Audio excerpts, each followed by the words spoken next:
Hi friends, আমি chicken কিনতে এসেছি। চিকেনের আর কি ঝোল বানাবো। তো আমি দাঁড়িয়ে আছি, পাশেই চিকেন কাটছে বলে আর দেখালাম না। তো সকাল সকালই এসেছি আজকে চিকেন কিনতে। তো এই যে বাড়িতে আমি রেডি করেছি, চিকেন কারি করব। তো চিকেন আমি ধুয়ে পরিষ্কার করে নিয়েছি আর সবজি কেটে নিয়েছি। তার মধ্যে হচ্ছে এটা কাঁচা খাওয়ার জন্য পেঁয়াজ, আর এটা পেঁয়াজ কারির জন্য, আর আলু, নতুন আলু কেটে নিয়েছি। আর এখানে আছে ফোড়নের জন্য গোটা গরম মশলা, চিনি আর তেজপাতা।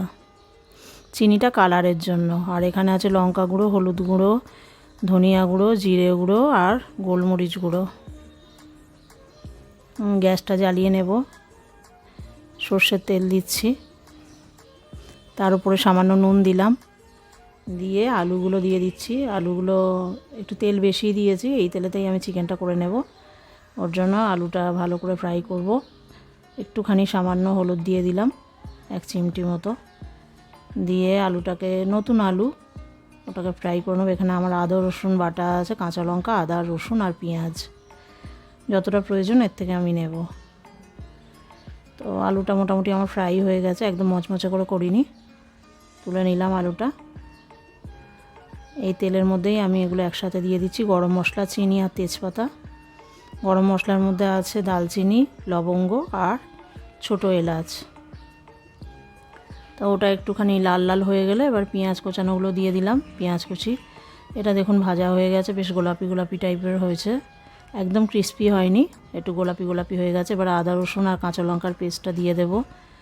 এই 3 চামচ মতো আমি দিয়ে দিলাম। পেঁয়াজও আছে এতে, অল্প পেঁয়াজ আছে বাটা, যেহেতু আমি কারিতে ভাজাতে পেঁয়াজ দিয়ে দিয়েছি ওই জন্য। আর এখানে গুঁড়ো মশলাগুলোর মধ্যে আছে লঙ্কা গুঁড়ো, হলুদ গুঁড়ো, ধনে গুঁড়ো, জিরে গুঁড়ো আর মরিচ গুঁড়ো। আমি মাংসতে সাধারণত একটু মরিচ গুঁড়ো বেশি দিই, ব্ল্যাক পেপার, ভালো লাগে ওটা, স্বাদটার গন্ধটা। নুন দিয়ে দিলাম কষানো মশলার মধ্যে, আর অল্প একটু বাটিটা ধুয়ে জল দিয়ে দিলাম। এটা ভালো করে এবার একটু কষাতে হবে, ওই 5 মিনিট 7 মিনিট মতো। তেলটা যেই হালকা হালকা ছেড়ে আসবে তখন আমি ধোয়া মাংসটা দিয়ে দিলাম।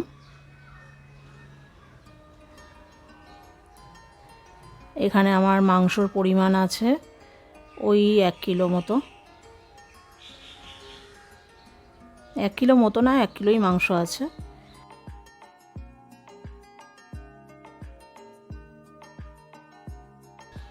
তো মাংসটা আমি আজকে এই পাত্রে করছি, মোটামুটি একটু বেশি বেশি হয়ে গেছে পাত্র হিসেবে। যাই হোক, এটা হালকা হালকা করে নেড়ে দিচ্ছি, কড়াই করছি না, এই হাঁড়িটার মধ্যেই করছি। মোটামুটি মিডিয়াম কষা হয়ে গেছে, পুরো কষা হয়নি, হয়ে গেছে প্রায়। 8-10 মিনিট মতো ভালো করে কষতে হবে, ঢাকা দিয়ে, ঢাকা খুলে এরমভাবে কষে তারপর আমি আলুটা দিয়ে দিলাম, ভাজা আলুটা দিয়ে ভালো করে মিক্স করে দিলাম মাংসটা। তারপর আমি গরম জল দিয়ে দিলাম।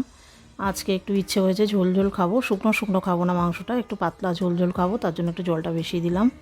খুব ভালো লাগে এরম শীতের দিনে পাতলা চিকেনের ঝোল, গরম গরম একদম, আর ধোঁয়া ওটা ভাত সাথে। তো আমার নামানোর আগে একটুখানি গরম মশলা গুঁড়ো দিয়ে দিলাম, ভালো করে মাংসটা মিক্স করে দিলাম। নতুন আলু তাড়াতাড়ি গলে গেছে, হাফ ফ্রাই হয়ে গেছিলো ভাজার সময়। আর এই যে দেখুন পুরো গলে গেছে, গা খুলে খুলে গেছে আলুটা। তো এবার আমি নিভিয়ে দিয়েছি।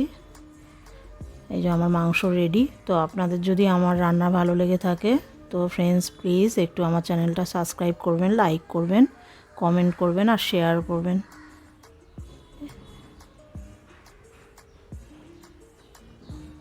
আমি যেমন রান্না করি আর কি সেরকমই দেখাই, আপনাদের পছন্দ হলে প্লিজ একটু চ্যানেলটা লাইক করবেন, সাবস্ক্রাইব করবেন।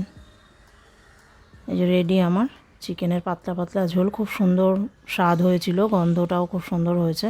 এরকম পাতলা ঝোল খুব ভালো লাগে, সব সময় গাঢ় তরকারি ভালো লাগে না। এই যে আমি সার্ভ করছি, দেখুন ঝোলটা পাতলা হয়েছে আর কালারটা খুব সুন্দর হয়েছে, আর গরম মশলার গন্ধটা দারুণ বেরোচ্ছে একদম।